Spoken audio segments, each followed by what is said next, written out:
everybody. I'm going to call the meeting, the judiciary meeting for, let me find my script here. Yeah. Sorry. I call the Commerce Finance Policy Committee to order on February 23rd, 2026. A quorum is present. Approval of the minutes for February 19th, 2025. Do I hear a motion to approve those minutes? Representative Finke? Thank you. Representative Finke moves the approval of the minutes on February 19th, 2025. Any discussion? All those in favor say aye. Opposed? Motion prevails. First up on the agenda today is Senate file, that's weird, 1750. And we have a pinch hitter this morning, so I will move that Senate file 1750 be laid over for possible inclusion. And so before us today is Representative Ray Rauer. And so welcome to the committee. If you'd just like to introduce the bill, and then we will call it testify. Oh, wait, you have a DE9 amendment. I will move the DE9 amendment. Representative Ray Rauer, can you tell us about the amendment, please? Yeah, thank you so much, Madam Chair. Is it okay if I just do the introduction at the same time? Absolutely. Great. Thank you. I am filling in for Representative Kristen Bahner this morning, who was called away to, has to be in her other committee meeting. So today, 82% of new homes entering the marketplace are in an HOA, with nearly 1 in 4 Minnesotans living in an HOA. As CICs and HOAs increase nationally and here at home, our laws have not kept pace. Red and blue states acknowledge a greater need for basic guardrails around transparency, best practice, and consumer protections. Legislators in this room know it is one of our most frequent constituent concerns and one of the hardest to remedy, as Minnesota statute offers little, if any, relief. The bill before you is the culmination of a 1.5-year deep dive that began with a work group to tackle thorny issues and passionate public listening sessions. Since that time, the bill has received robust review by a wide array of stakeholders and has seen significant revisions. It passed the Senate with a bipartisan supermajority, and the current DE9 fixes lingering concerns from the Senate floor. It reflects intense negotiations, compromise, and has returned stronger. With the chair's permission, we wish to move the DE9 amendment. Thank you, Representative Ray Rauer. I will move the DE9 amendment to get the bill in the shape the author would like. All those in favor say aye. Aye. Opposed? Motion prevails. All right, so with that, thank you, Representative Ray Rauer. Anything else to add, or should we move to testifiers? We can move to testifiers. Thank you. So first up on the list is Ron Elwood, followed by Joel Carlson. We are going to try and keep 2 minutes. And so I will announce on decks after Mr. Elwood comes up.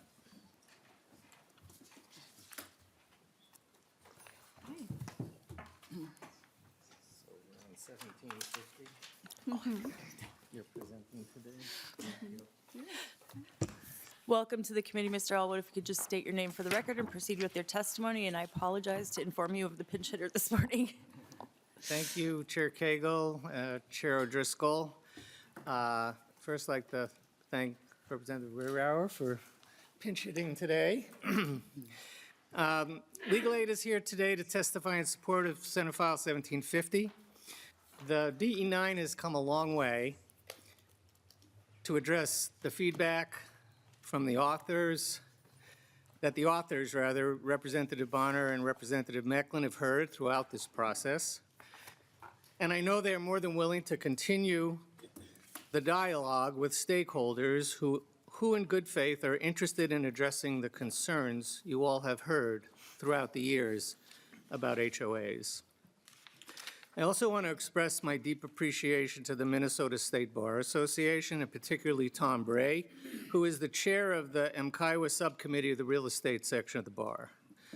Mr. Bray has spent a substantial amount of time and shared his vast experience to provide thoughtful and constructive feedback, both technically and substantively, to this bill.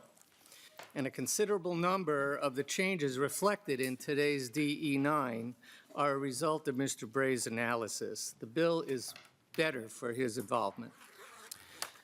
Members, this is a homeowner and consumer protection bill. Yes, HOA boards are made up of homeowners who volunteer to run, but according to one property management website, 75% of HOAs are run by management companies who are not elected by the homeowners.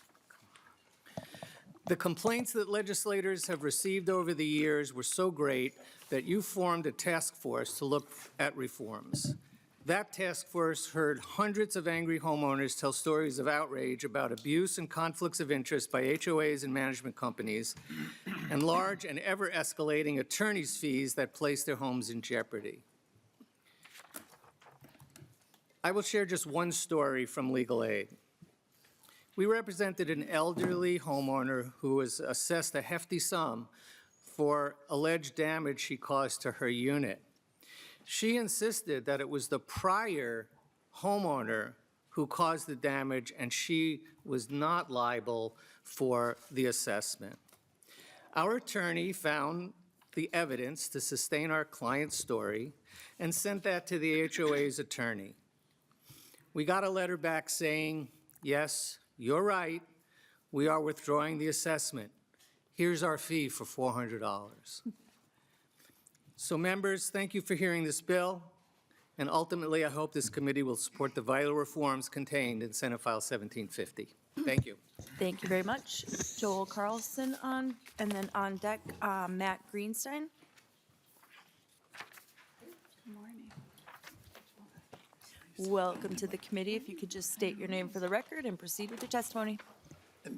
Madam Chair, if Mr. Greenstein wants to come up, I think On Zoom? be ready to go with him right after me, so. Oh, okay. Madam Chair, members, my name is Joel Carlson. I own a legal research and government affairs business, and I represent the law firm of Greenstein and Sellers, and by extension, their clients, which include homeowners, homeowner associations, management companies, people that are involved in the management and living in common interest communities. And you have an exceedingly complicated issue in front of you right now. We have spent a lot of time, as Mr. Elwood noted, trying to reach resolution, and we are not there, and quite frankly, we're far from being there with a number of the components in this bill. The bill has three major problems from a property owner's standpoint. Number one, it will increase every homeowner's costs. The requirements of this bill, whether it's dispute resolution, limitations on what you can do to collect the money that's owed to all of your other owners that are delinquent in their payments, to a myriad of problems, this will increase costs for every single homeowner and in a way that we don't think has any corresponding benefit. The reason it does that is this bill has a one-size-fits-all approach for every CIC in Minnesota. You're going to hear from the Ombudsman, and I read his report. There are about 1.5 million Minnesotans living in these properties. And a $25 fine for a $40,000, or late fee for a $40,000 unit maybe makes sense. And homeowners get to decide that among themselves. A $25 late fee for a $14 million unit in downtown Minneapolis doesn't make much sense. That's the last bill I'm going to pay. And that just pushes the cost for non-compliant owners onto everyone else. This bill, and all 54 pages of it, has all kinds of examples where it just forces the costs onto other property owners. And the last thing I'll point out, Madam Chair and members, this isn't a tenant's rights situation. The people that live here own this property. They have vested property rights. This bill and its retroactive nature takes away the property rights that I purchased, whether it's what I signed up for how parking's going to be handled in my HOA, or how we're going to handle disputes, or how we're going to handle late fees. This changes the benefit of the bargain that I purchased when I bought into the HOA that I'm residing in. And that is fundamentally unfair. It changes our contract rights, which I think is a violation of our constitutional right to impair my contracts. It has a myriad of problems. This bill needs much greater vetting by both the legal community, management companies, homeowners. I agree with Mr. Elwood that you heard from hundreds of angry homeowners, and some of their stories are exceedingly compelling. But you heard one side from hundreds of angry homeowners. There's a flip side to every single one of these situations. And to have the legislature step in and regulate all of those individual disputes among homeowners is just going to be create a myriad of problems that I hope we don't go down this path until we can reach consensus, and we're not there yet. Thank you, Madam Chairman. Thank you. Up next is Matt Greenstein, followed by Jenny Sanford. Welcome to the committee, Mr. Greenstein. If you could just state your name for the record and proceed with your testimony. Thank you, Madam Chair. Matt Greenstein. I'm the managing partner at the law firm of Greenstein Sellers. I've been practicing in the area of representation of common interest communities and homeowners in common interest communities almost exclusively for 16 years. I'd say I've a lot of experience regarding these issues that have been raised through the HOA task force and that have been raised throughout the legislative process. When I meet with communities at town halls, annual meetings, special meetings, a lot of that conversation is always tackling difficult problems. Communities are facing substantial increases in the cost of insurance, special assessments for deferred maintenance, and are constantly struggling to fund and maintain the property. The associations have a legal obligation to make sure that these services are provided for all homeowners and that the legal obligations under the Minnesota Common Interest Ownership Act and their declarations are complied with. When I head into these meetings, a lot of times there's a lot of concern. Like constituents for legislators, homeowners have varying opinions, sometimes very strong opinions on what should be happening. And my job as counsel is always to explain how the governance process works, that we're all in it together. It's a community. Not everyone might like the outcome. Not everyone might agree with the outcome, but we have to respect that process, that self-governance process that allows homeowners to choose how they want their community to operate. I'd agree with Mr. Elwood's comments that there is the need for better transparency, better education, better ways to allow homeowners to participate in that self-governance process. And we've provided language and suggestions, some of which that have been incorporated to achieve those goals. But what's left in the bill and what we still have concerns with is the other language that doesn't achieve these goals, that interferes with that self-governance process, that impacts homeowners' property rights and the rights that they purchased when they purchased a property within their community. Even the DE9 still contains substantial language that we're concerned will increase costs for homeowners.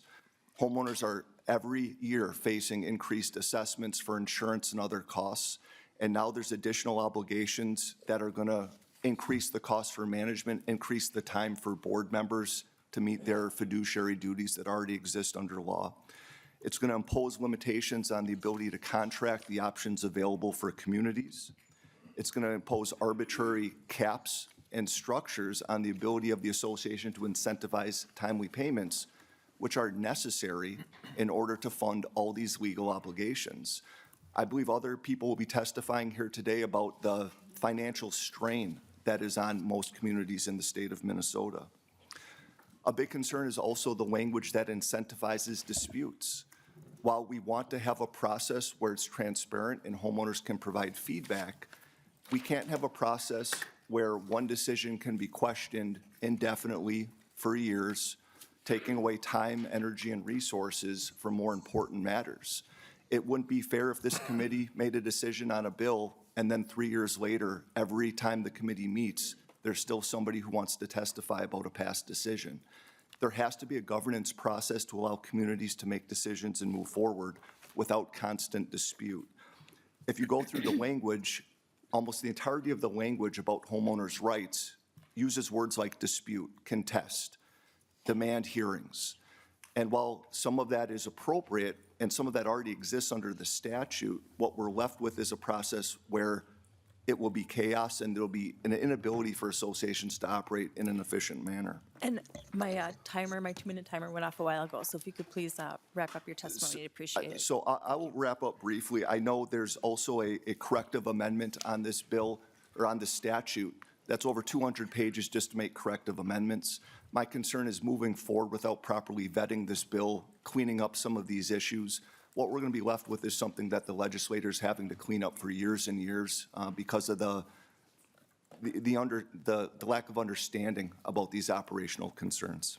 Thank you, Madam Chair. Thank you very much. All right, next up, Jenny Sanford, followed by Roxanne Kimball. Welcome to the committee. If you could just state your name for the record and proceed with your testimony. Yeah, my name is Jenny Sanford. Thank you, Chair Cagle, for giving me the opportunity to speak today. My name is Jenny Sanford, and I'm the Director of Community Engagement at Twin Cities Habitat for Humanity. I lead a dedicated team that supports homeowners who've purchased homes with Habitat through the 7-county metro area.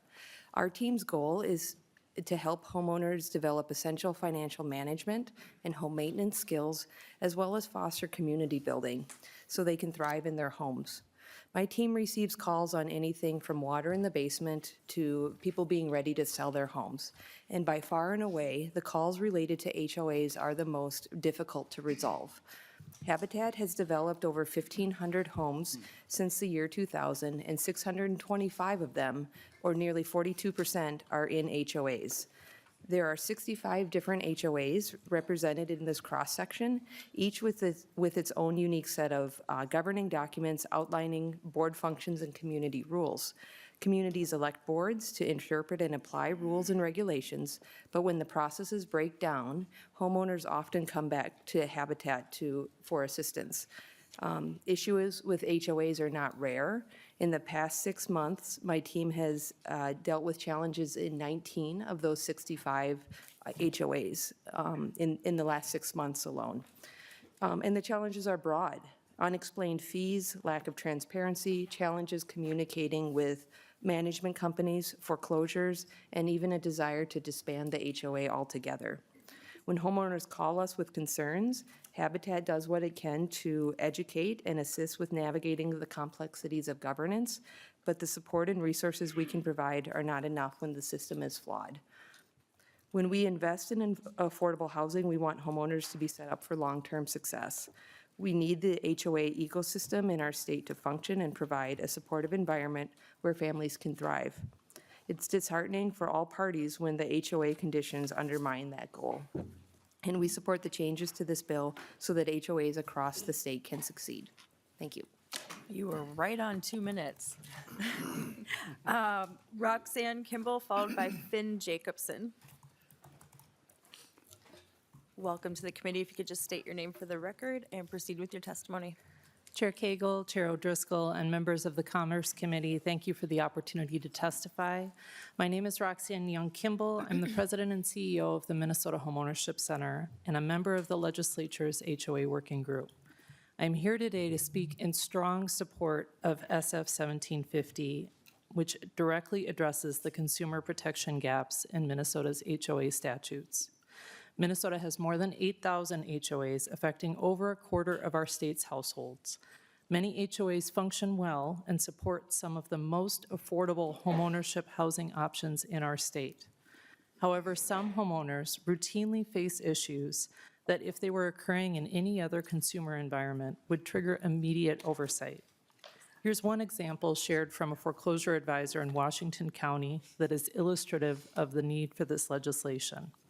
A homeowner correctly submitted paperwork for automatic HOA dues payments.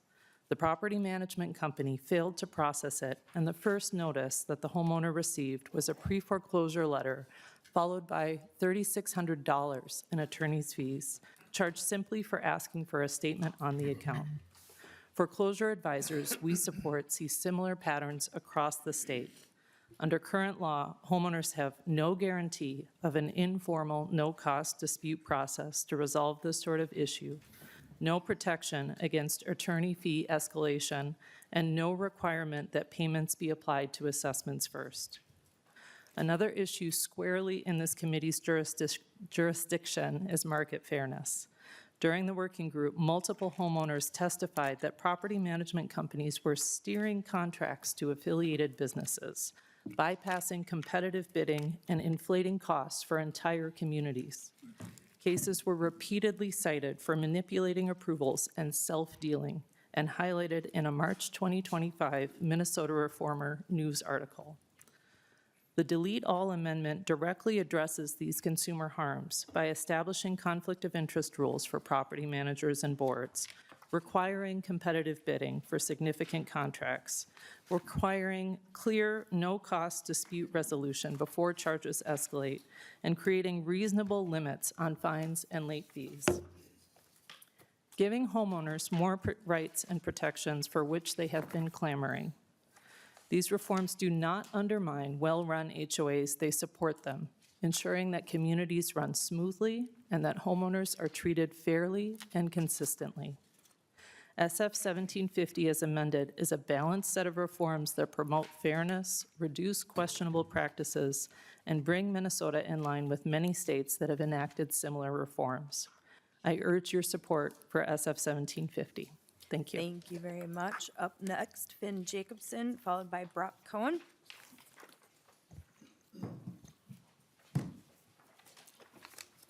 Welcome to the committee. If you could just state your name for the record and proceed with your testimony. Thank you, Madam Chair. My name is Finn Jacobson. I'm an attorney and partner at SJJ Law, a law firm in Bloomington that represents thousands of homeowner associations across Minnesota and the upper Midwest.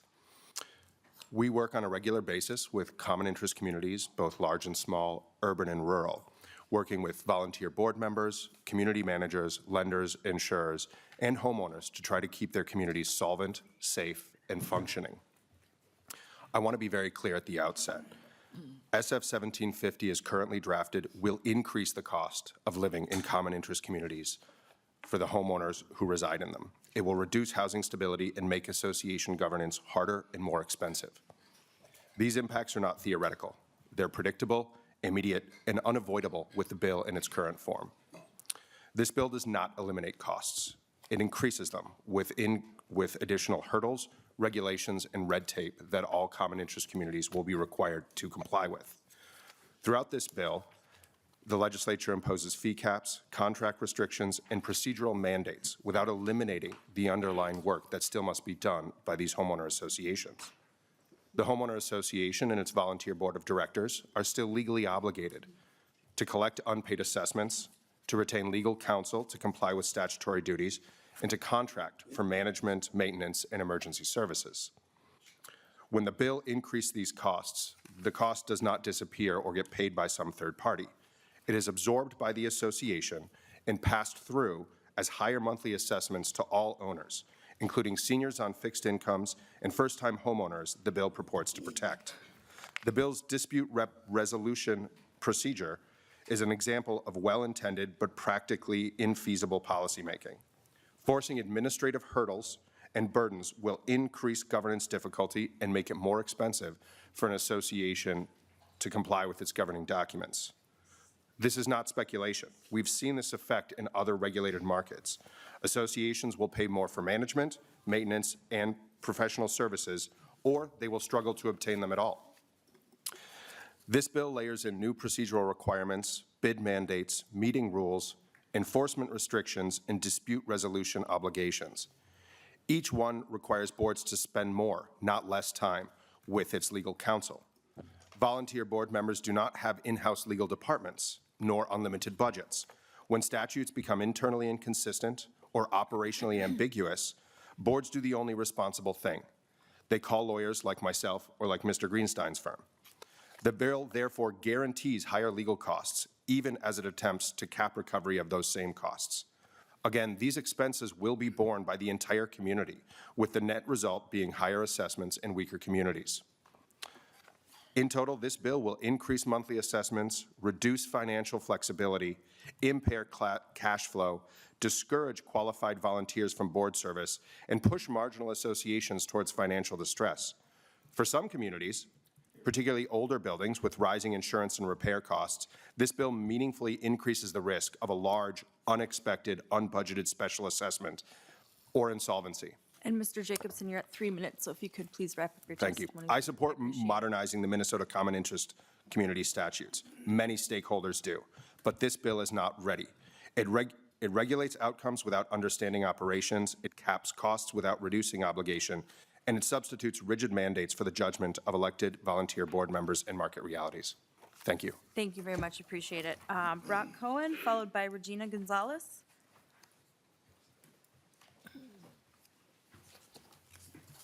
Welcome to the committee. If you could please state your name for the record and proceed. Thank you, Madam Chair and members of the committee. My name is Brock Cohen, and I'm before you today as the president of the Minnesota Community Association Advocacy, the MCAA. Our organization represents a majority of the property management firms representing the HOAs in Minnesota. Many of them small Minnesota-based businesses that work directly with homeowners and condominiums across the state. I want to begin by thanking Representative Bahner and other authors for their work on this bill and for their willingness to engage with the stakeholders, including the MCAA.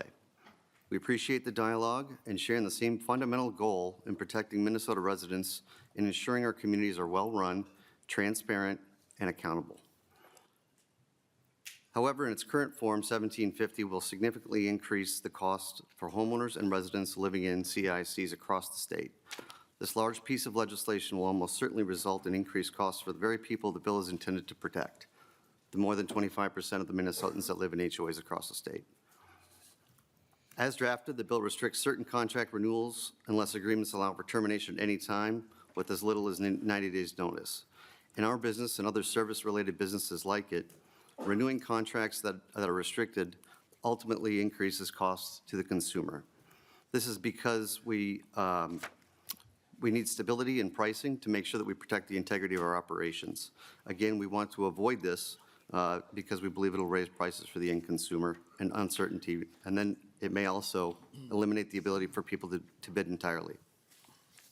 Associations, as mentioned earlier, do not absorb costs, they pass them on to their homeowners and residents. When fewer bids are received, prices go up overall.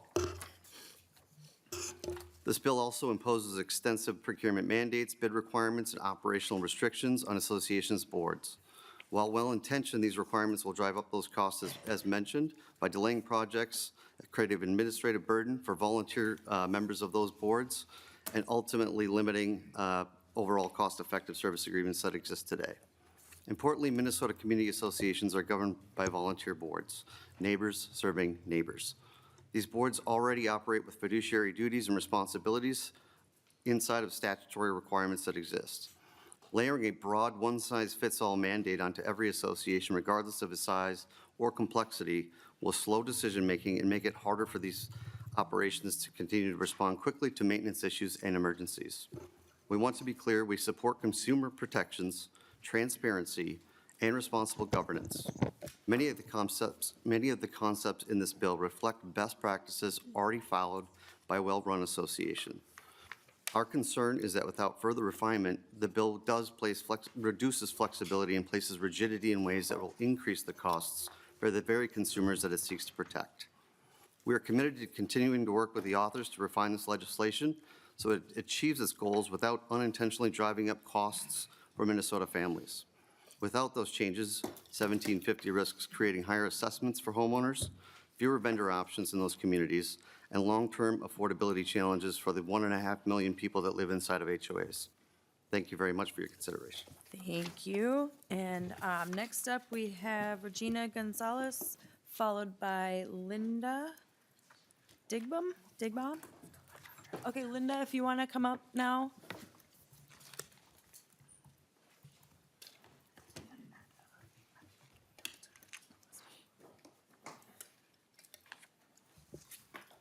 Welcome to the committee.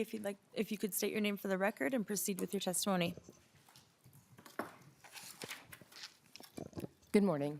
My name is Linda Dingbaum, and I am here to represent a board member's point of view, someone that's in the trenches. I've lived at my townhome association, Lohmans Amherst, for about 34 years. I've been active in the management and on the board for most of that time. When I first got on the board, we couldn't pay our bills. We had to have a special assessment, and it was very painful. We did some analysis and determined that less than half of our homeowners paid by the 15th of the month, and dues were due on the 1st.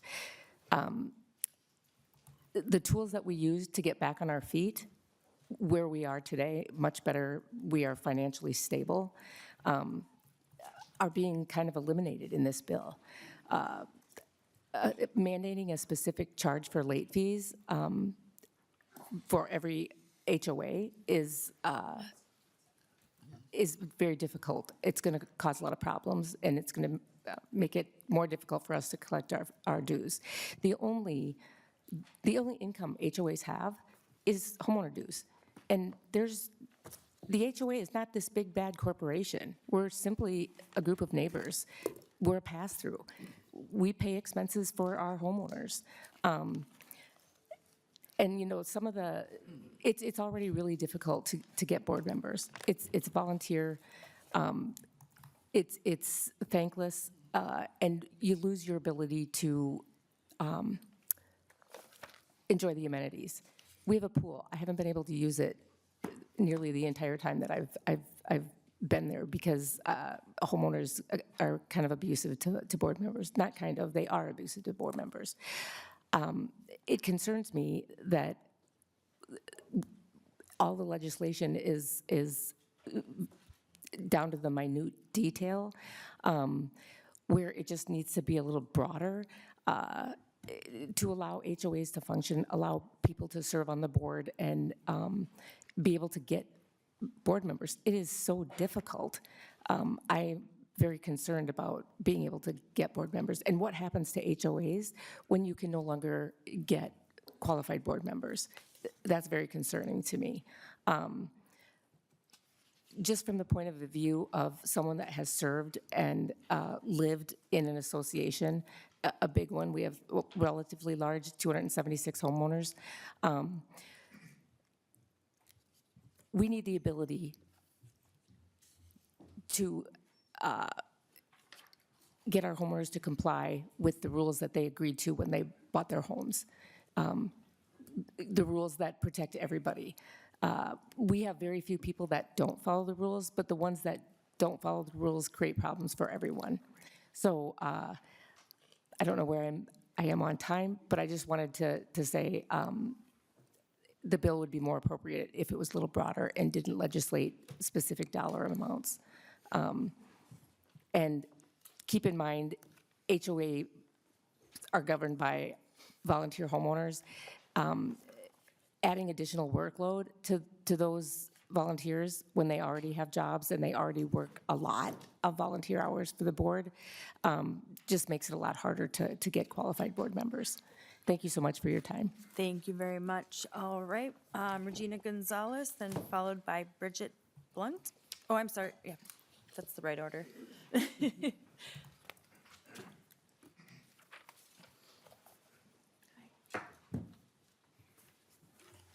Welcome to the committee. If you'd like to just state your name for the record and proceed with your testimony, please. Regina Gonzalez. Welcome. So, Honorable Chair and members, my name is Regina Gonzalez. I am a homeowner and a mother of a 7-year-old boy, and it is my family and families across Minnesota that I testify for. On March 14th of 2025, I noticed that my drip edge and fascia were loose and hanging off the exterior of my home. I immediately notified my property manager, noting rain in the forecast, and submitted a maintenance request. Unfortunately, it took them 12 days to make any repairs.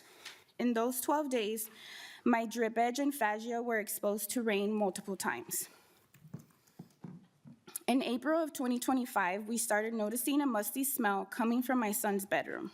On June 23rd, we discovered mold growth in the wall cavity insulation and sheeting board. Third parties' inspections indicated that this was caused by an exterior issue. While trying to work with my property management company, they directly shifted the blame onto my windows and dismissed the fact that it took them 12 days to repair any damages.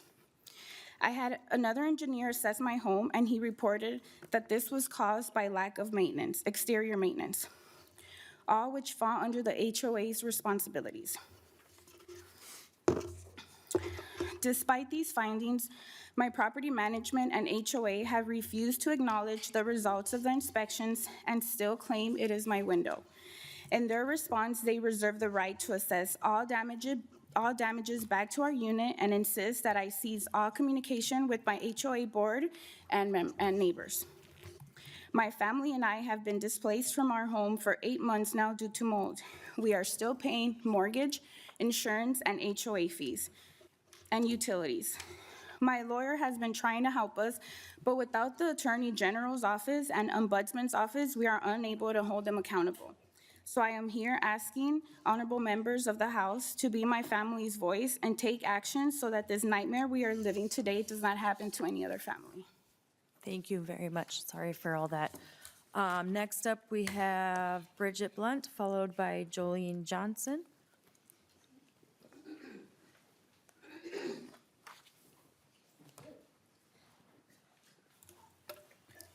Morning. Welcome to the committee. Just state your name for the record and proceed with your testimony, please. Okay, my name is Bridget Blount. Good morning, all. My name is Bridget Blount. I bought into a HOA community in June of '24. With it being a new construction, vendors had already been selected. In April of 2025, our board of directors was chosen and I was voted president.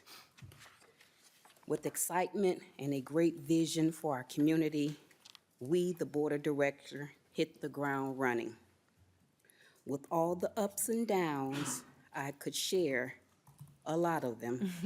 Today, I will focus on management. It has been a nightmare, frustrating and exhausting, to say the least. Our board has been lied to, lied on, gaslit, and at times just straight out ignored. Our management company sided with vendors when they were wrong and stood in the way of direct contact with us being able to directly talk to the services or the vendors. We were charged for services that never took place and for units we weren't responsible for. Our management company did not want us securing our own vendors. We have since gotten rid of their landscapers, their irrigation services, their decking, and other vendors that was left behind by the builder, including the management company as of March 1st. We have partnered with an amazing, so far, management company. Just as we have done with other vendors we have since partnered with, we sit down, we have conversation, we were heard, we were understood, and assured services will be on the up and up. I come before you today asking, pleading, amongst many things that needs attention.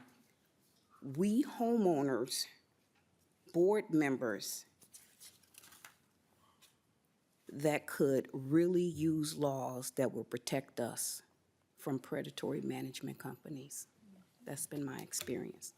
These companies know we have to pay them or there will be consequences to us. As community members, not paying our association fees. My question is, are there consequences for mediocre performances, shoddy services, pushy tactics to hire their company for maintenance issues, overpriced maintenance, subcontractors, and questionable contracts, just to name a few? It is long overdue that laws reflect and protect HOAs and the homeowners from whom live in them. Luckily, I am part of an amazing family, Habitat for Humanity. I was able to draw from references and resources provided me at the time of and after the purchase of my home. I was able to call on Tim Braun from the CAI, the Community Association Institute. I was able to call on Jenny and her team that has been a constant pillar of my journey in the world of HOA. Reform is necessary, reform is needed. I like to piggyback off Ms. Gonzalez's story. My unit, 112 units I'm responsible for in my association, my unit was suffering from black mold. I walked in, I could tell that my frame in my garage was bowing. Took pictures, sent it over. They said, yeah, we'll have somebody come over and just screw it up higher. I walked through the community and I noticed that other ones were bowing, and I'm taking pictures. I'm like, no, this is systemic. This is not just a one-off.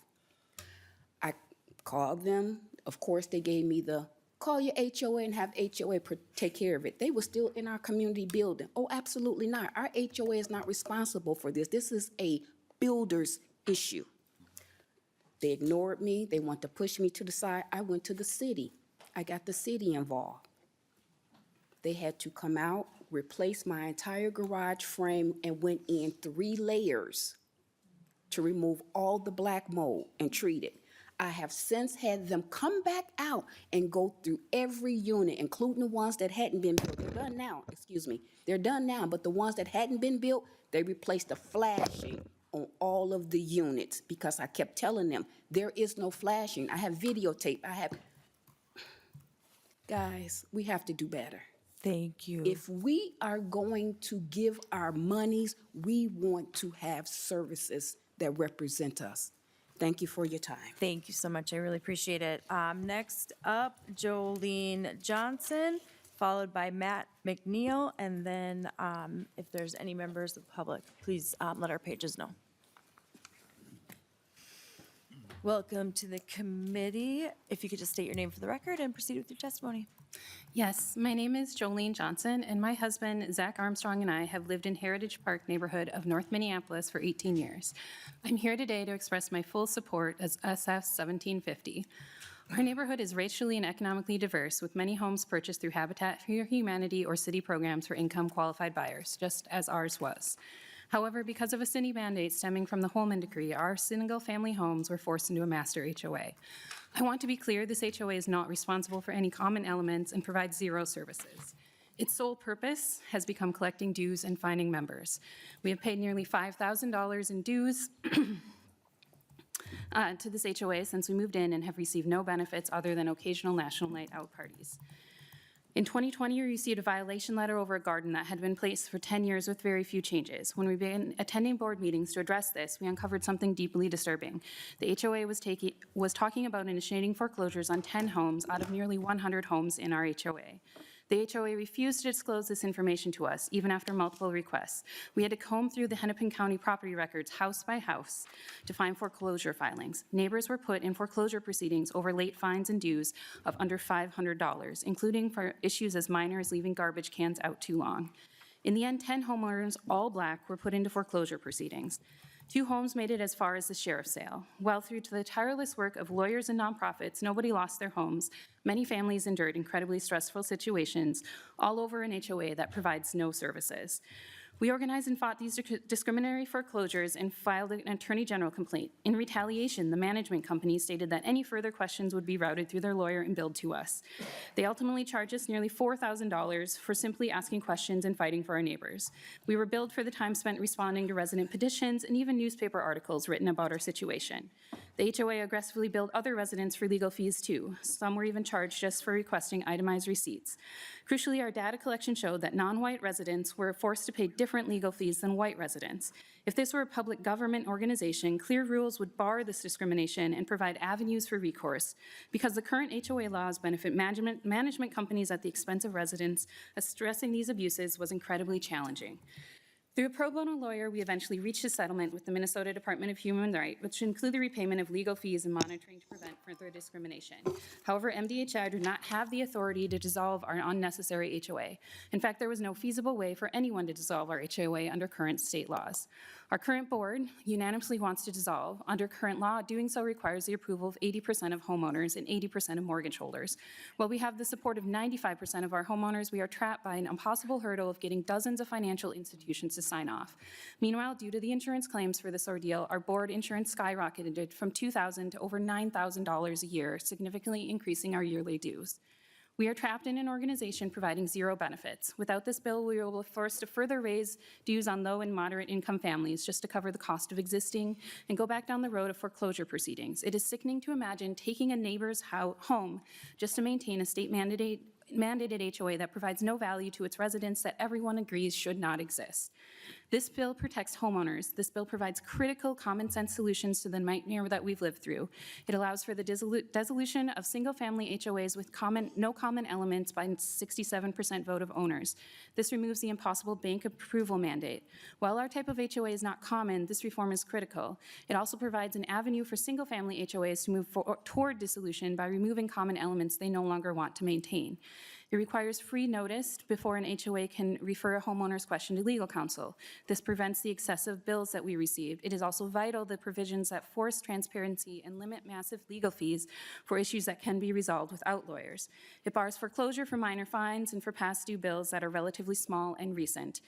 It prevents municipalities from forcing the creation of unnecessary HOAs. Cities should not be allowed to offload governance and typical city services to unaccountable HOA boards, especially when future residents have virtually no recourse to dissolve an HOA that isn't accountable to them.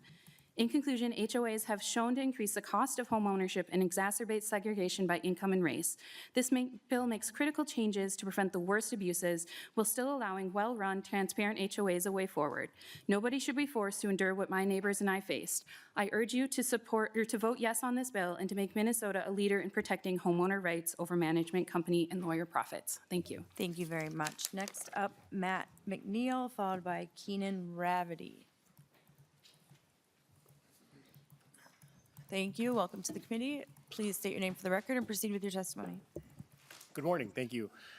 Co-Chair Cagle and members of the committee, I appreciate your time to testify, and many of you, I appreciate the time you've offered over the course of the interim to talk about this important piece of legislation. My name is Matt McNeil. I represent Cities Management. Cities Management is one of 4 associate companies in market. We have 4 offices here with more than 150 employees. We serve more than 500 communities and 45,000 homeowners across the state of Minnesota. We've served Minnesota for more than 4 decades, and we're one of the nation's largest association management companies. I'm here today in opposition to 1750, but I do want to be clear, we support reform in this space. Improving transparency and disclosure and due process for homeowners is a valid and important goal, one we share. Our concerns is not with the intent, but with the practical impact on homeowners. I myself am a homeowner in a CIC and am troubled by the legislation. Senate File 1750 as currently drafted will increase costs for homeowners who are already under financial stress. Expanded procedural requirements necessitate additional legal review and ongoing professional services. Expanded procedural requirements will necessitate additional legal review and, new notice and voting approval thresholds will require greater administration, coordination, and outside counsel. Compliance obligations will trigger governing document updates, carrying substantial legal and recording costs. And broader litigation exposure likely to raise insurance premiums, including directors and officers' coverage for volunteer board members serving their neighbors. What I continue to also find troubling is a lot of circular logic. For example, with relationship to special assessments, when the association is considering the process of a special assessment, they would duly call a meeting of the members to vote on said assessment. This offering owners the democratic process. The statute as written allows one owner to then attend that meeting, participate in that governance, but then to contest that and continue to contest that ongoing. Think of things that are, important for the association: insurance or roof replacement, mandated structural repairs, or necessary reserve contributions. The financial consequence that these delays will cause is directly on all of the homeowners. The democratic process embedded in that legal framework is not without merit. It reflects what we as owners agreed to when we took title to the property, like so many other changes proposed here. But the most recent draft goes further, allowing an individual owner to independently contest and even have full opportunity to participate in the process. We also note the contracting provisions still do not adequately address insurance claims, an area that generated significant feedback during the working group process. The existing statutory consumer protections are more than adequate, and this unique procedural needs of claims handling for multi-unit commercial assets deserve restraint. Minnesota's common interest communities are extraordinarily diverse, from small seasonal cabins to volunteer-run rural townhomes, master plan communities, and large urban high-rises. Senate File 1750 applies a single framework to all of them. What's administratively manageable for a professionally staffed downtown condominium may be operationally and financially impossible for a 20-unit rural association governed entirely by volunteers. We have continued to engage in good faith through the process and remain committed to that collaboration. We want to be part of a solution, but in its current form, Senate File 1750 does not yet reflect the diversity, complexity, or the financial realities of the community and homeowners it intends to serve, and we are unable to support it at this time. We look forward to continued dialogue and stand ready to work alongside stakeholders as this committee toward legislation that generally protects homeowners with replacing undue burden on the communities they call home. Thank you. Thank you very much. And then last on our list is Keenan Ravity. Welcome to the committee. Please state your name for the record and proceed with your testimony. Good morning, Madam Chair and members of the committee. My name is Keenan Rafferty, and I chair government affairs for the Minnesota Mortgage Association. Here to testify on SF 1750 as amended, and also to briefly explain the intersection of mortgage banking, mortgage lending, and homeowners association. Mortgage lenders take a secured interest in a property. They use it as collateral for mortgage loans, and as such, we have a vested interest in not only the health of the borrower, the homeowner, the consumer, but also in the homeowners association. While typically our industry is relatively silent on regulating other industries, given our formal interest in the matter, we were offered the opportunity and took advantage of providing some modest feedback, both through the working groups and legislative commissions as they existed, and also the legislative process. And that now appears in the amended form that you see before you. This has really been a collaborative effort. Some of the stakeholders who are here today may have asked if mortgage lending and mortgage banking would be in favor of this legislation, and I have to formally report that our concerns in the bill have been heard and incorporated into the amended version that you have before you. In short, we are comfortable with the reasonable, common-sense approach that this addresses some of the concerns that the legislative working group uncovered without over-regulating. I thank you for your understanding in this matter. I wish you best with your work, and thank you for your service to Minnesota. Thank you very much. And is there any other members of the public wishing to testify? Okay, no, good. All right, we will move to member discussion. Representative Dotseth. And if do you want to come up? And Mr. Elwood, if you'd like to come up for any technical assistance we may need, I'd appreciate that. Representative Dotseth. Thank you, Madam Chair. The author or the sponsor of the bill today. Question I've got is, I guess more of a comment, is I think we all realize that there's some corrections that need to be made. But I think we have to be careful on realizing that one size doesn't fit all. And maybe look at the opportunity. Has anyone approached the opportunity, maybe looking at a mediation process to facilitate some of these issues? But the question I have, maybe Ron can answer, Mr. Elwood could answer this question. My understanding, a lot of these individuals, when they purchase their property, they've got, 10 days right of review of those documents? Can you confirm if that is correct, Ron? Mr. Elwood? Madam Chair and Representative Dotseth, yes, they have a period of time to review and either approve or reject the purchase. Representative Dotseth? Just a follow-up question on that would be, is the concern I've got is some of these individuals may acquire these properties due to some of those guidelines that are in those documents. They may be investing in the community to make sure that there are some guardrails to protect their financial interest. Could we look at some potential litigation in the future due to changing some of these bylaws or putting some of these corrections that they did not originally purchase when they acquired the property? Mr. Elwood? Madam Chair and Representative Dotseth, Chapter 515 has been amended 18 times since 1993.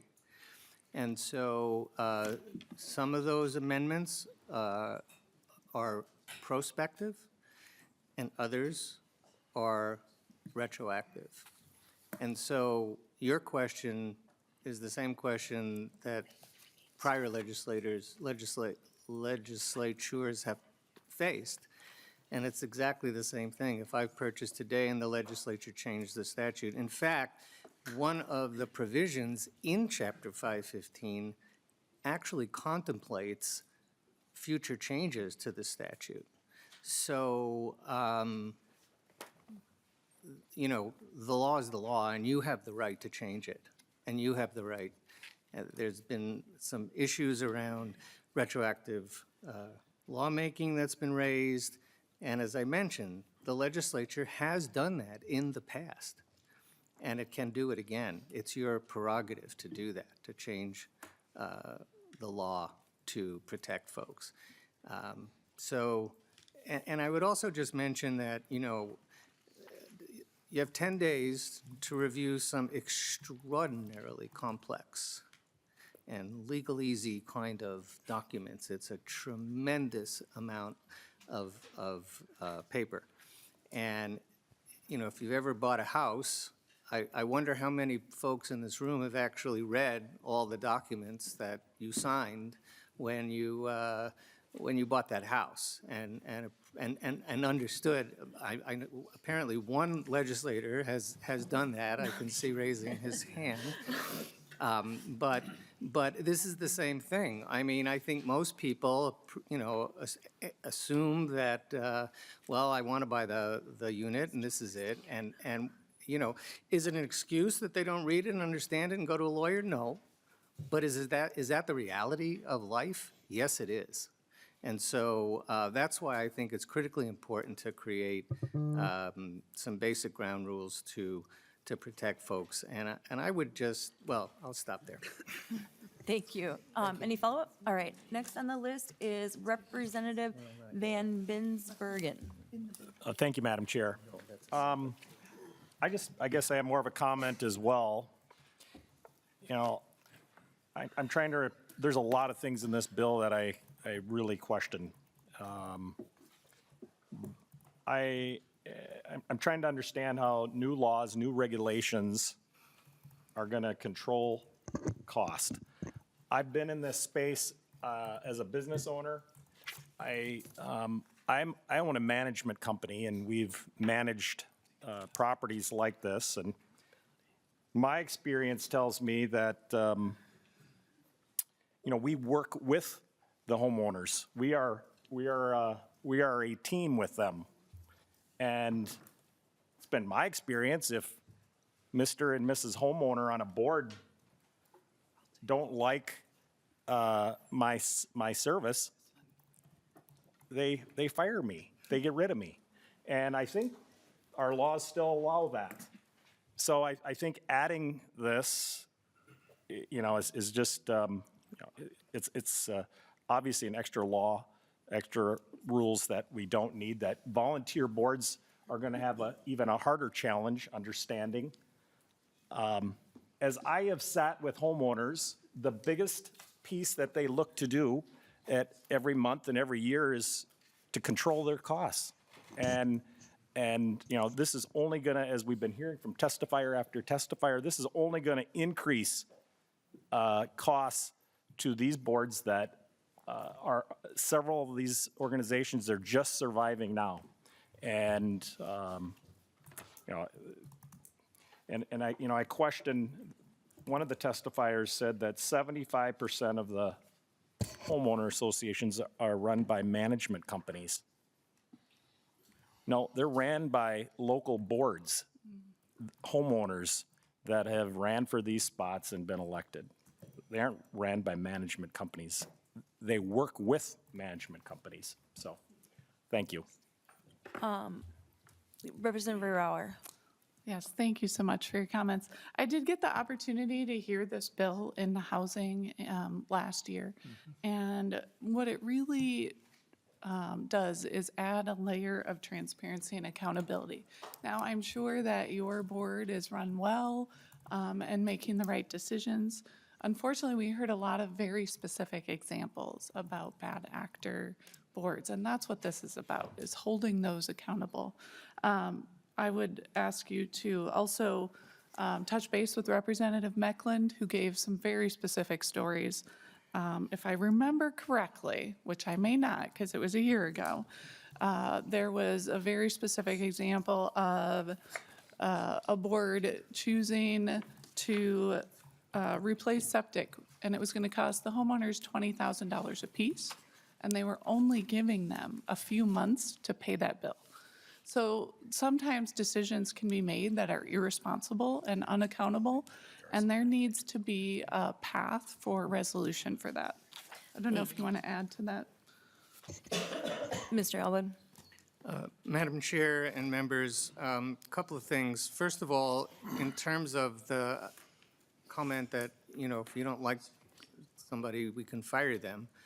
Well, under the current law, actually you can't if the declarant has created a contract that requires the board that is not yet elected to continue that management company in perpetuity. The section of the bill would actually give the elected boards the right to fire that management company if they don't like them and get a new one. So actually, that does allow you to fire somebody if you don't like them, which you can't do now. The other thing I'd say is in terms of, we keep hearing this thing's going to increase costs. Well, part of this bill is intended to reduce costs to homeowners. For example, competitive bidding process is one that actually is a critically important piece of this bill, which is in other states' laws as well. You've heard there have been many news stories about excessive costs and self-dealing and unnecessary repairs, roof repairs, hail damage, things such as the like. And this would require bids, but only on amounts work, construction work, repair work of over $50,000. So it gives the board, I think that's a perfect example of a balanced provision in this bill because it provides a lot of flexibility for the board to provide, to do the work that they need to do. But when it's a big job, they have to get a bid. And the last thing I'd say is that many of the provisions that are in this bill are in place in other states across the nation.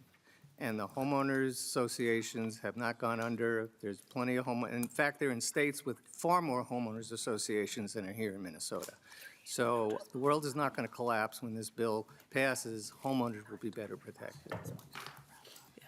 Okay, any follow-up? All right, we will move on to Representative Allen then. Thank you, Madam Chair. I guess this is a question to the author. The House version we have here is different than the Senate version, especially with the addition of the DE9 amendment. I'm just kind of wondering exactly what are you expecting the Senate to? Are you expecting the Senate to concur on this and possibly take this to a conference committee just because of the major difference between the two bills, or what's your expectations? Mr. Elwood. Madam Chair and Representative Allen, I think it's I know it's the author's hope that the stakeholders and the folks who came here to testify with concerns today will, in good faith, come to the table and settle on reasonable reforms.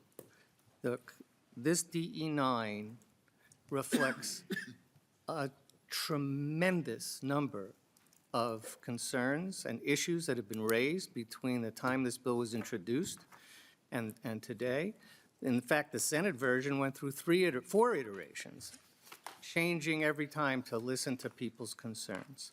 So I am of the understanding that if we can get a bill out of the House that works, the Senate will concur. Thank you, and I think being part of this conversation for a while, the author of the bill has a spreadsheet with every single change that has been incorporated and which stakeholder that suggestion came from. And so there's been some very due diligence done on this bill. Representative Allen, did you have any follow-up on that one? No, thank you. Or, Thank no, I you.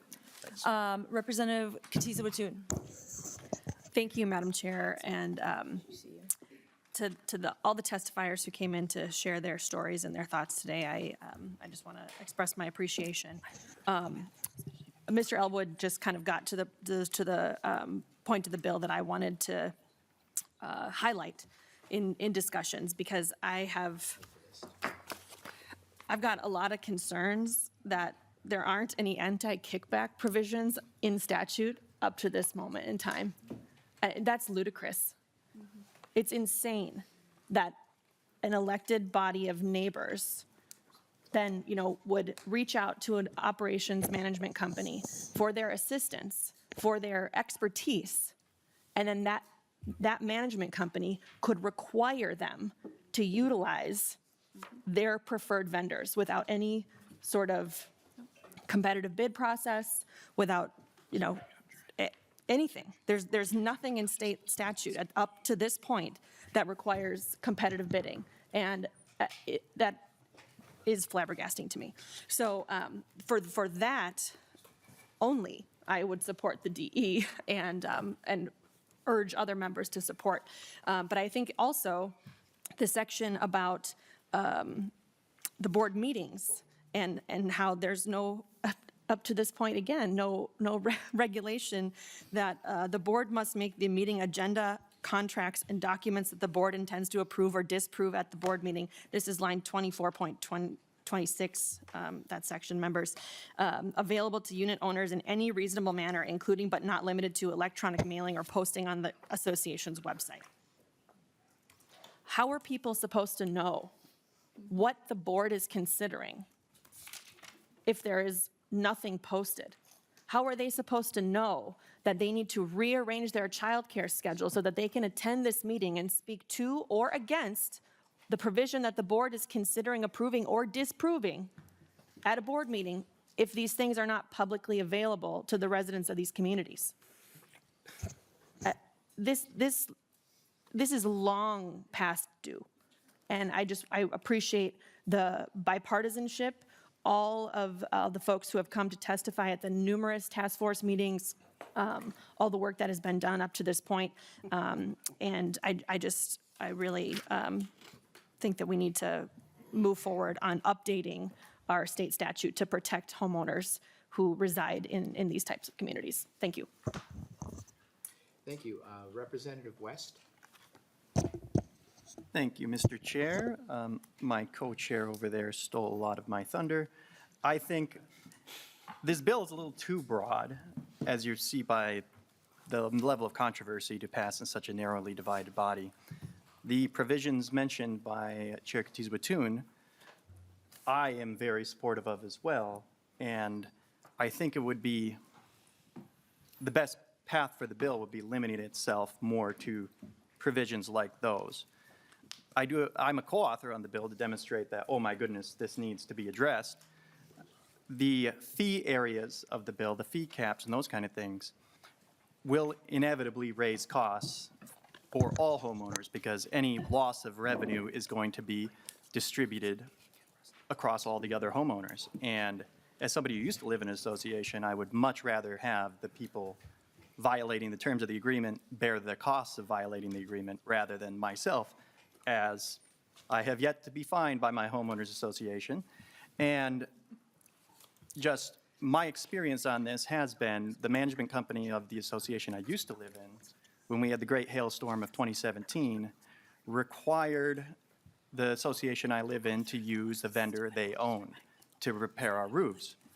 We pushed back and said we'd like to solicit bids from others. They said, well, if you solicit bids, we're going to charge a fee on any other contractor you go with unless you go with the contractor that we own. And the fact that practices like those are happening in these situations where homeowners are now captive is something that needs to be addressed. Absolutely. I just, like, that was a gigantic fight. My association did lawyer up and fight it, and we had to bear those costs. And eventually, they relented and didn't charge the fee, but we basically paid the fee in attorney's fees to make that happen. So on those provisions, I think if we're going to get something passed this year, let's narrow it to these provisions. The fine capping and issues like that, I don't see how that's not going to raise costs because, as it was earlier mentioned, these are pass-through organizations. They pass the costs right on. So if there is money not coming in, they're going to have to find it somewhere. However, the bad practices of bad actors, I do think we should be addressing as the legislature. Thank you, Mr. Chair. Thank you, Representative West. And I do want to point out on, and there might be a typo in this line, but 19.1 through 19.3,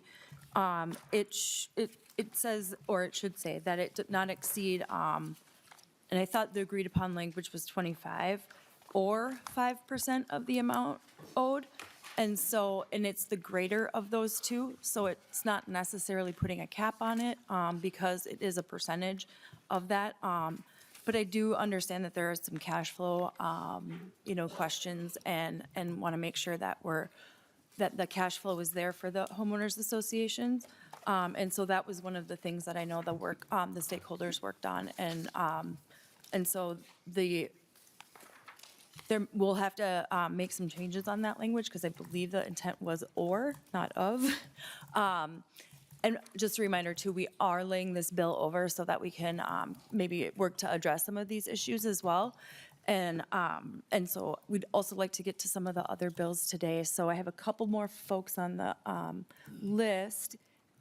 Representative Heinzman. Thank you, Madam Chair. I know we're low on time, so I'm just going to ask that Mr. Joel Carlson could come back up. I had a question. Come on up, please.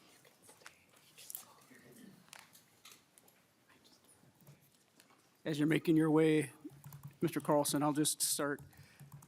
There was some testimony that was talking about legal aid, addressing those who may be able to access legal aid.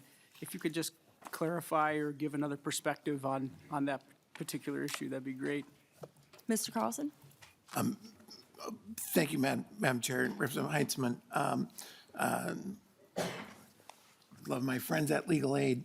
We may have different perspectives on some of the questions that have come your way and don't represent all of the homeowners that maybe that we represent. And so some of the questions about reviewing documents and the 10 days and, the solutions in this bill make it more confusing for homeowners and insert the legislature into making these decisions and take them away from the local democracies that these CICs are in every single circumstance, whether it's a barndominium or a residential townhome or, a downtown condominium. This one-size-fits-all doesn't work for every single situations, and that's one of our problems. The other thing that I think the committee really needs to know is that these are not just everybody just get in a room. These nonprofit boards are governed by statute. They're governed by the Minnesota Nonprofit Corporation Act 317. They have all kinds of regulations that they follow about their meetings, about their notice. That's not being discussed here. It sounds like they just operate in a vacuum and do whatever they want. They do have rules. Homeowners do have recourse. And I think we're losing a little bit of that in this conversation, that people do have the right to self-determine. They don't like their management company, fire them. Representative West, I love your story that you push back on that very onerous contract provision that at some point a board agreed to, and they maybe shouldn't have. But I'm glad they pushed back. That's a terrible idea. Why, as a homeowner, do I want to not accept bids to try and get the best price and the best product possible for the property I live in? That makes no sense that people have an incentive to increase their own costs to help a management company. So I hope we think of some of those things that these people are just volunteers. I lived in one for a single-family HOA for 30 years. I used to laugh, I'd pay more to not go to the meetings. But they're doing what they can, and there are problems, yes. Are there problems that the legislature can step in and fix in every single human interaction that you have in your residence? No, that's not going to happen. Thank you, Madam Chair. Representative Cha, quick question, please. Thank you. Just a short question. Are there any educational requirements for these board members in these HOAs? Representative Rayrower or Mr. Elwood? Madam Chair and Representative Cha, no, there are no qualifications or criteria or training or education to be a board member. Except for being a homeowner. And Mr. Carlson? Yeah, Madam Chair and Representative Chat, that's a great question. And you should see and talk to the people that are doing board training, that are out working with the boards. That absolutely is happening, and it doesn't need a mandate of statute to take place. Do some of them maybe need more? Sure. But it absolutely happens. People are not just saying, gee, what are we going to do here? There are programs of board training. There are associations that provide the training. It absolutely goes on. It just isn't reflected in this bill. Thank you. Any follow-up? That's all I have. Thank you. Please quickly, and then we're going to lay the bill over. Representative Cha? Oh, you're done? No, I'm good. Okay, Representative Driscoll. Thank you, Madam Chair. And given the interest of time here, I'll just take a couple of moments.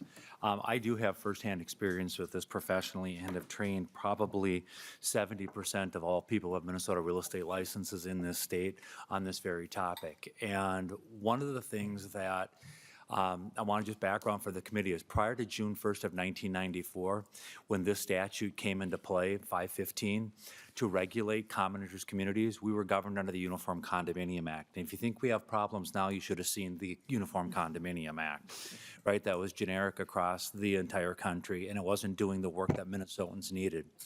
As Mr. Elwood has pointed out, this statute has been amended several times to update and to modernize that. One of the things I think you need to keep in mind, members, as we're contemplating this, is it is not the evil board, it is not the evil property management company. We heard about neighbors. It's literally the neighbors who are on these boards. And two things that I've heard from the Homeowners Association that my mother lived in was, number one, please, please, please do not raise our association fees, because we're just getting by right now. We made this decision to live here because we can't physically shovel our own driveways, move our own trash cans, doing all these different kinds of things. We want this level of service from the association. And they've made a very strong and conscious decision to buy into a particular subdivision that's governed by a CIC. And what that means is they expect that the rules that are in that CIC are to abide by all and to be followed by all homeowners within that association. Not just some, not the ones who didn't read the paperwork. Under 515, there's a statutory requirement that if you're buying a common interest community property, you will receive documents, bylaws, declaratory documents, as well as other financial documents about the property. Whether people choose to read those or not, or choose to read and understand those or not, is still a problem 30 years later in the industry. I'm hoping that as a part of this, and I've heard nothing about this other than with Representative Cha just saying, hey, is there anything out there for boards to have training on here?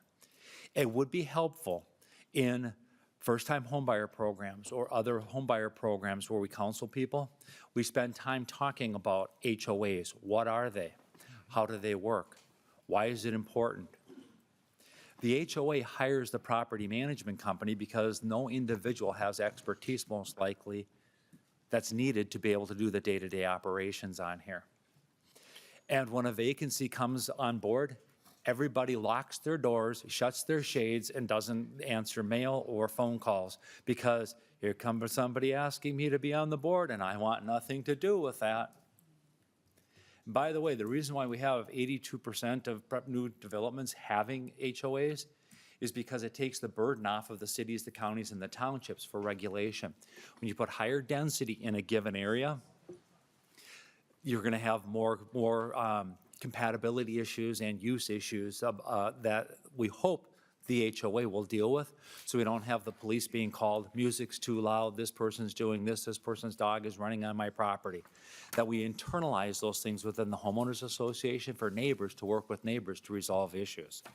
I will be the first to acknowledge that there are some deficiencies in the current law, but I fear that we'll be back here in a few years saying, cost of homeowners association dues have gone up. We have to put a moratorium on that. We have to put some kind of a regulation. They can't go up more than 5% a year because people can't afford these and they're losing their homes through foreclosure because they're not keeping up on their agreements, right? So we have to think maybe more than twice, more than 3 times, more than 4 times that we're doing the right thing. Small incremental steps are going to be important. And with that, I know that the next thing that we have coming up is extremely important because it's this committee which drove the issue of creating the Ombuds office for HOAs in the Department of Commerce as an intake so we could learn more as the legislature about what are the hot button issues and we could give conscious contemplation to those and offer solutions as we continue to move forward. Thank you, Madam Chair. Thank you, Chair O'Driscoll. And with that, I will lay over, or Representative Raywell, would you like any wrap-up comments? Yes, thank you. It'll just be short comments. Thank you for the opportunity to present the bill on behalf of the bipartisan authors, Representative Shane Mecklin and Representative Kristen Bahner. We do want to point out in brief, it's worth noting, a quick review of the letters in opposition are based on the older version of the bill, with most of those concerns being addressed in the DE 9 amendment today. The SF 1750 creates a strong framework of consumer protections for homeowners and solid guardrails to set up association boards and property managers for success. So we appreciate your support in favor of this bill. Thank you so much. Thank you, and with that, I will lay over Senate File 1750, is that right? Yep. For possible inclusion. All right. Did I move that one? Next up, we will be going with the Ombudsperson presentation. So if we could get the Department of Commerce folks up here to present that. And then hopefully we'll have our author for the next bills up here.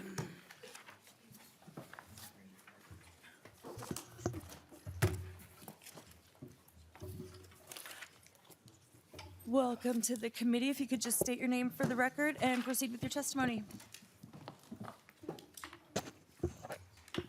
Chair Cagle, Representative O'Driscoll, and members of the committee. For the record, my name is Sarah Payne, and I'm the Assistant Commissioner of Enforcement at the Minnesota Department of Commerce. This morning, I'm here to talk about the new Minnesota Common Interest Community Homeowners Association Ombudsperson Office. Oh, I'm sorry. Thank you. Lean Just in. move the mic a little bit more. There we go. Thank you. All right, hopefully that's better.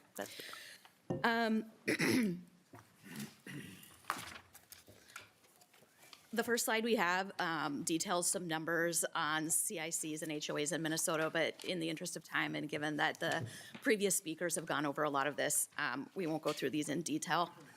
But I do want to talk about what the Minnesota CIC and HOA Ombudsperson Office is. As acknowledged, the legislature created this office in 2025. It is codified in Minnesota statutes, section 450137, and the office serves as a neutral, educational, and problem-solving resource for Minnesota's common interest communities. The goal is to help unit owners, tenants, and associations understand their rights under Chapter 515B and to facilitate dispute resolution between unit owners and associations. Services that the Minnesota CIC HOA Ombuds Office provides includes creating and maintaining a website containing plain language information, education, relevant statutes, and other resources for unit owners and associations. Our website went live early last month. We provide plain language educational materials about common provisions in CIC governing documents.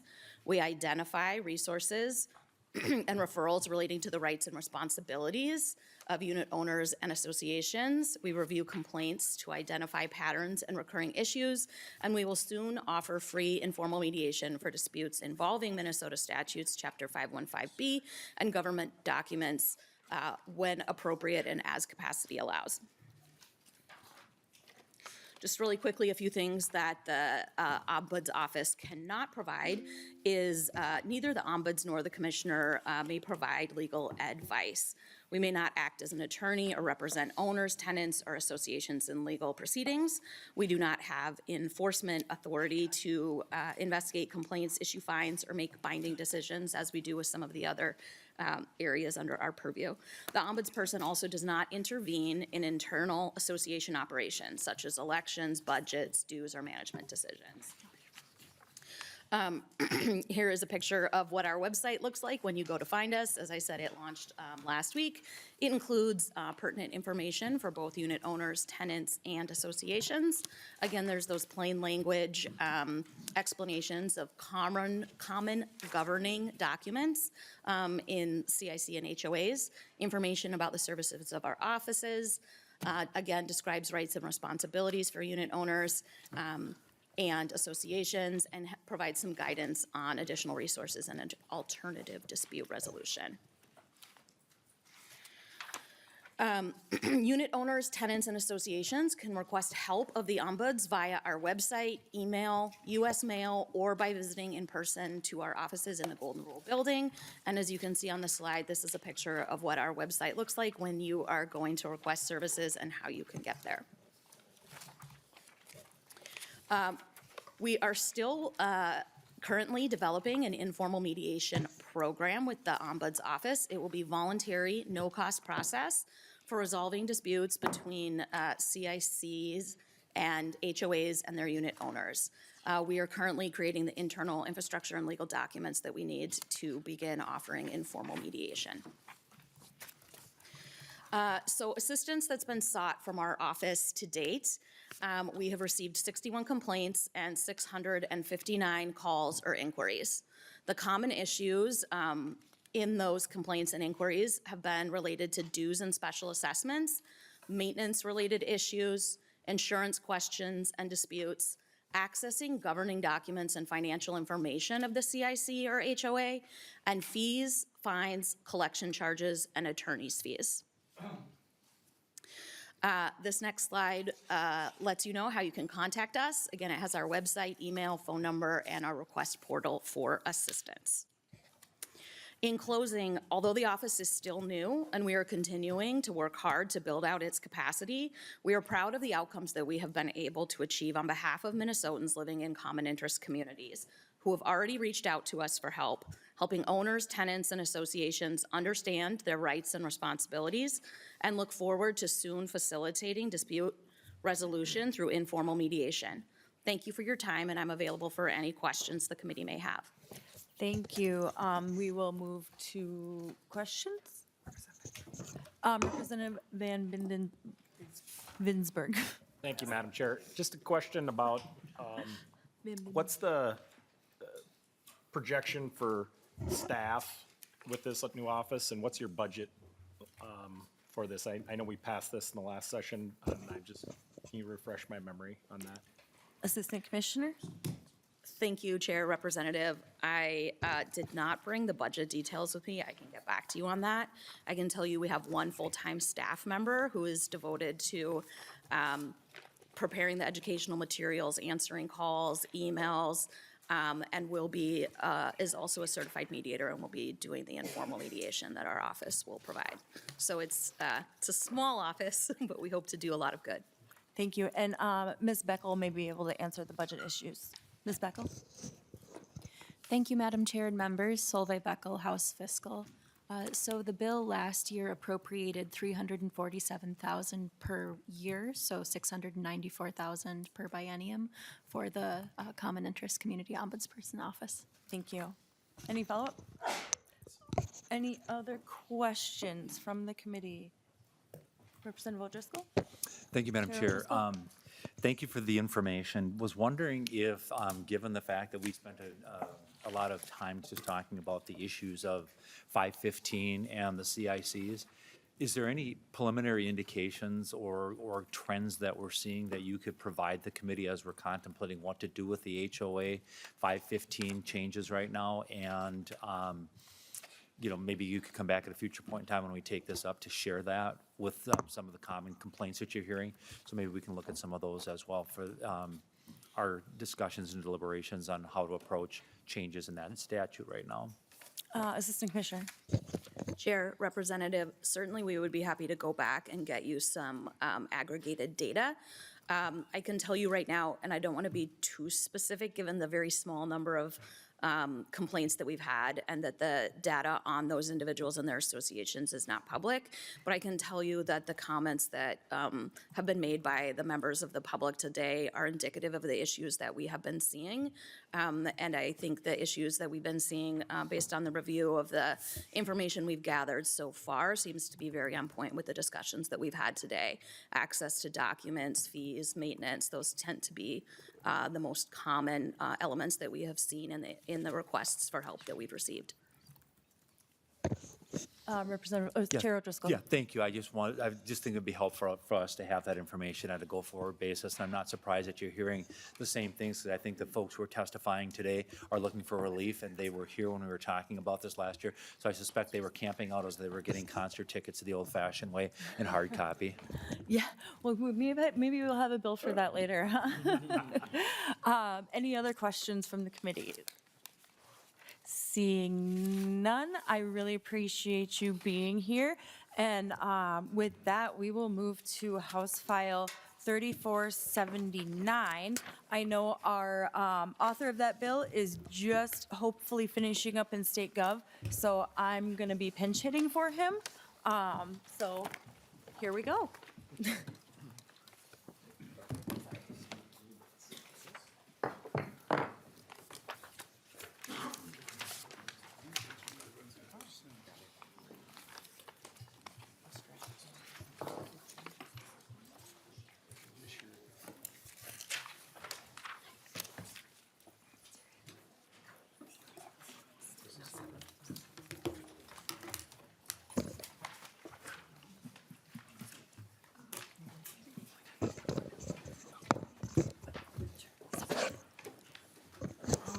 Okay, Madam Chair, we're now hearing House File 3479. It's one of Chair Freiberg's is the author, and you're playing Representative Freiberg right now, and the subject is to postpone mortgage sale clarified. So would you like to move the bill? Thank you, Mr. Chair, and I will move House File 3479 to Judiciary. And with that, I will present the bill. So there is an author's amendment in here as well. The author's amendment comes from the real property section of the Minnesota Bar Association. It's meant to ensure clear title by providing that defective postponement affidavit does not invalidate the foreclosure. And so with that, I'll move the A1 amendment to get the bill in the shape that Representative Freiberg would like it. Okay, and Chair, can you describe the amendment briefly? Probably not, but maybe one of these guys can. Chair, members, my name is Eric Cook. I'm an attorney for the last 35 years handling foreclosure matters for lenders on that side. And I can tell you in the last 16 years that this borrower postponement legislation has been in place. It's worked quite well. And just to kind of give you a broad overview, it's very, very narrow part of the foreclosure process. What it is an opportunity to give homeowners a delay of 5 months to keep alive their right to reinstate defaults under their mortgage when they've gone into a foreclosure proceeding. Generally, it's easier for a homeowner to catch up the missed payments versus having to refinance and pay off the entire bill to get out of foreclosure. So the bill itself, what it does is changes the normal timeline of a foreclosure. Yeah, we can, where normally it takes this 3 is just months. about the A1 amendment right now, and then we'll get. Just Yep, the A1 sorry. amendment? Oh, sorry about that. This is, I guess we kind of refer to this as a safe harbor provision, and what it does is helps minimize clouds to title. So in the event that a lender accepts and honors a borrower postponement affidavit from a homeowner, and let's say it later turns out to be defective or untimely for some reason, it will not punish the lender. for accepting that, that late or defective borrower postponement affidavit. It will minimize clouds to title by allowing the foreclosure to remain valid. And, Mr. Chair, the A1 amendment, it looks just to add effective dates after the sections, and so Okay, great. probably need Would you those like in. to renew your motion? I will renew that we adopt the A1 amendment. Okay, so done. All those in favor, say aye. Aye. Opposed? Okay. Your All right, bill is and- in the shape you would prefer. Thank you. So this bill just makes it clear that the postponement of a mortgage foreclosure sale applies in two specific circumstances where there's been some legal ambiguity. It also clears up confusion regarding the length of redemption period when a homeowner postpones a foreclosure sale and then files for bankruptcy. And finally, the bill makes it clear that if the homeowner dies, the heirs have the right to postpone the sale and retain the home. By way of background, in 2029, during the foreclosure crisis, the Minnesota legislature passed a bill to help homeowners save their homes from foreclosure by allowing them to postpone mortgage. So the statutes that we're amending today are intended to extend the period in which the homeowner can reinstate. The law helps innumerable homeowners keep their homes. Lenders and homeowners alike agree that it's far better to give the homeowner every opportunity to keep the house and continue mortgage payments than having it wind up with the lender. And then I'll actually just, if we want to have some member questions, and then I can, Mr. Cook is here, as well as Ms. Daly from Legal Aid to answer any questions. Okay, we can proceed to public testimony. Welcome to the committee. First testifier on the list is Ron Elwood.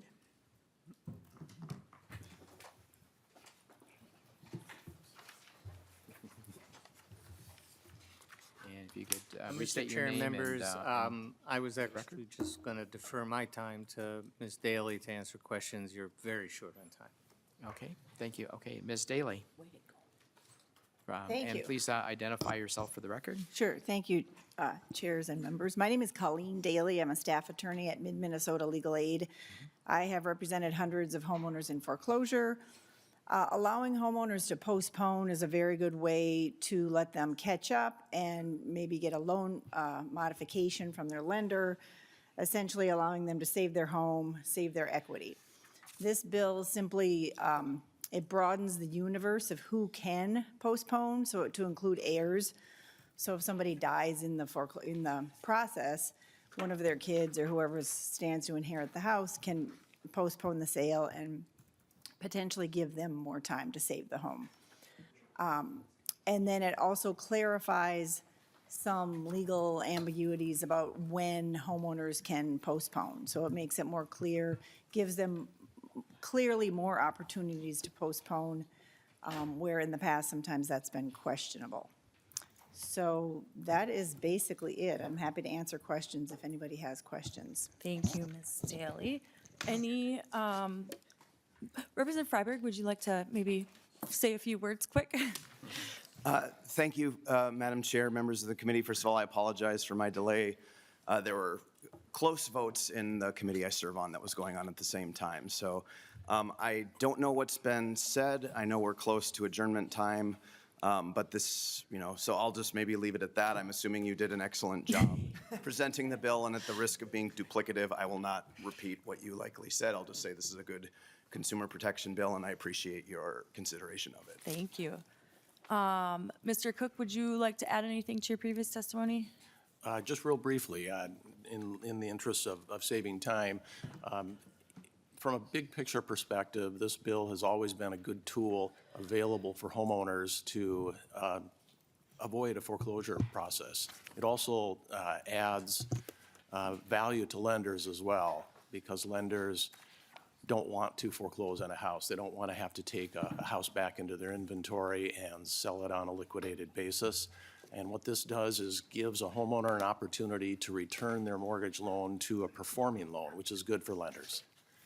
The only cost to a lender in this overall process is it adds 1 week to the overall foreclosure timeline. But in exchange for that, the lender does get that benefit of avoiding losses, which they take in every foreclosure. It also removes many of the ambiguities that have existed in this statute for the last 16 years. Now, most of those ambiguities are not apparent on the face of the statute, but when you work with the statute on a day-to-day basis, a number of questions and ambiguities arise out of how you implement the statute. And the four changes being proposed here in this bill today go a long ways toward removing those ambiguities and giving us more certainty in the foreclosure process, and as a result, more certainty to title to real estate. Thank you so much. With that, we can move to member questions. Any member questions? Great, seeing none. Representative Freiberg, if you'd like to wrap up. Thank you, Madam Chair. I appreciate the committee's consideration. With that, I will move House File 3479 as amended to judiciary. All those in favor, please say aye. Aye. Opposed? Motion prevails. All right, we got like a few more minutes. 5 more minutes. So if we want to do Representative Freiberg, I will move House File 704 to be laid over for possible inclusion if you'd like to present your bill. Thank you, Madam Chair. Did you want to move the amendment, amendment as well? Oh, yes, there is a A1 amendment to House File 704. I will move the A1 amendment. Can you please explain the amendment for us? Yeah, thank you. So this just corrects a drafting error identified by House Research. And actually, could you please have a page, maybe bring me the copy of the bill, the amendment, and the handouts? Sure. Since I came here in a bit of a rush, I didn't have time to grab them.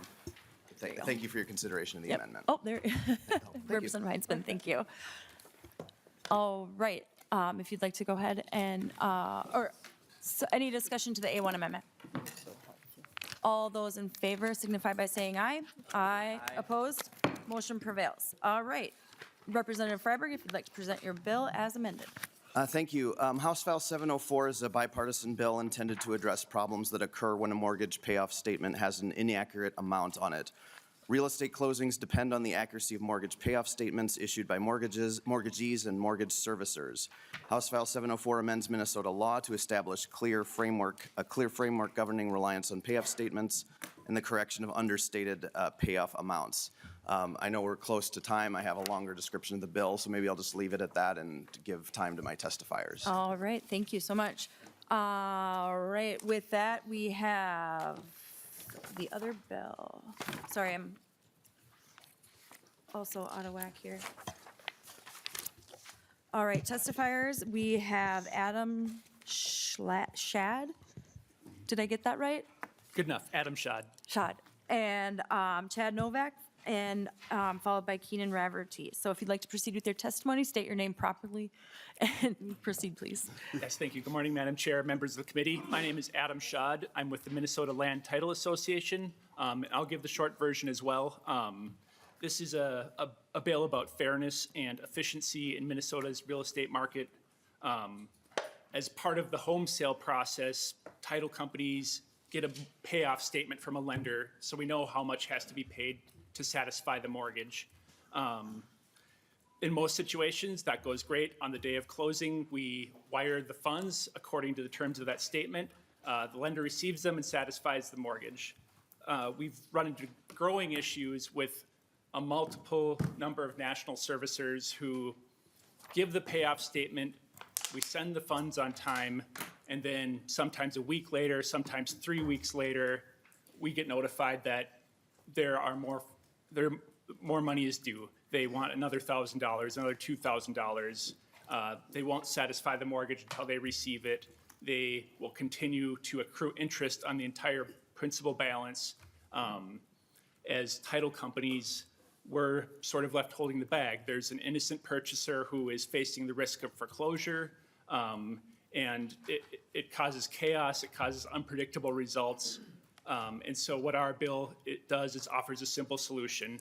If a lender provides a payoff statement and a consumer relies on it and makes that payoff, the lender can no longer use mortgage foreclosure as a leverage to get more funds from an innocent purchaser or the title company who ends up paying out of pocket just to save the transaction from chaos.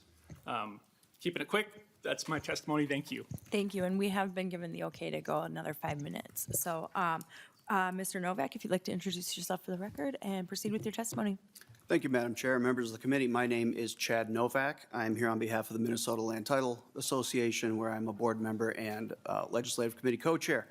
And this bill is really, the effects of it are twofold. The first is to conform some discrepancies in existing law. Under Minnesota Statute Section 47208, upon written request by a debtor or a borrower, a lender is required within 45 days to send a recordable satisfaction to that requestor. Contrarily, under Minnesota Statute 50741, upon request, it states that a lender shall discharge a mortgage within 10 days of that request. House File 704 seeks to conform that discrepancy, instead rendering it a mandatory process that the lender, upon receiving a payoff in satisfaction of their mortgage, submit for recording a satisfaction, discharge, release, whatever you want to call it, within the public records. So remove that discrepancy. The second function of the bill, as you heard from Mr. Schad, is to give us certainty and reliability in mortgage payoff statements. A mortgage payoff statement is requested typically within 30 days or less of closing. At that point, the lender will send in or remit a payoff statement, including a per diem, all fees and charges due and owing, and the title company or the purchaser and their lender rely on that statement in proceeding with the closing, only to be surprised later in these instances by additional funds and a refusal to discharge or release the mortgage.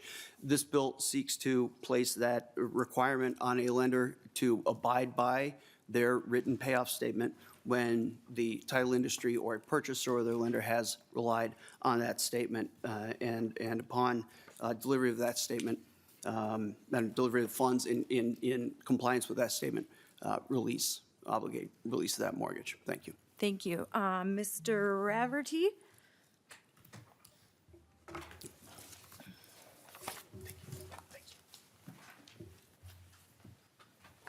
And if you could just give us a quick minute or Good morning, two. Madam Chair and members of the committee. My name is Keenan Raverty. I'm here as Chair of the Government Affairs Committee for the Minnesota Mortgage Association, and I appreciate you having me. I'm going to go a bit off script because I know that we are tough on time today, but I just wanted to bring more of a pragmatic and practitioner's perspective to this issue. I spent the last 34 years in mortgage lending, mortgage banking, all of those in Minnesota, and until just retiring from frontline origination a few months back, headed mortgage production in Minnesota for the largest mortgage lender in the state. What's a head scratcher about this bill, and the mortgage industry wants timely satisfactions, we want accurate payoffs, but this issue has quantifiably never been better in the history of our industry. If you can harken back to when I got back into the business in 1992, you'd literally, a servicing center that worked satisfactions and payoffs would have a room full of desks and people who had a telephone, a 10-key calculator, and an ashtray. And fast forward to today with technology, we have borrowers with real-time access to information. They can literally go on their phone or their computer and see all the details of their mortgage, how interest has been accrued, have taxes dispersed, and they can request a payoff statement. We've worked cooperatively over the years with the Minnesota Land Title Association, and we will continue to do so, but this bill misses the mark, has a lot of technical issues, and I will join with the Minnesota Bankers Association and the Minnesota Credit Union Network in opposing this bill as drafted. Thank you. Thank you, Mr. Raverty, and we will be laying this bill over, so it gives us opportunities to continue to work on it together. We have like 2 minutes left. Anybody have any questions for the author? Wonderful. Seeing none, I will move that House File 704 as amended be laid over for possible include. Oh, Representative Freiberg, would you like any closing remarks? Sure. I appreciate the testimony. I did meet with representatives of the lenders yesterday. I'm happy to keep working with them as this goes forward. As you noted, the bill is being laid over. I do think it addresses an important issue, and I appreciate that the situation's never been better. That doesn't mean that understatements don't happen. If there were time, I'd ask the testifiers to come back and give some sense of the scope. But recognizing your time, I'll just say I appreciate your consideration. Thank you. With that, I renew my motion that 704 as amended is laid over. With that, Chair O'Driscoll, would you like to give us a preview of tomorrow, or? In the interest of time, just be here at 8:15 and find out what's going on then. Thank you so much. The meeting is adjourned.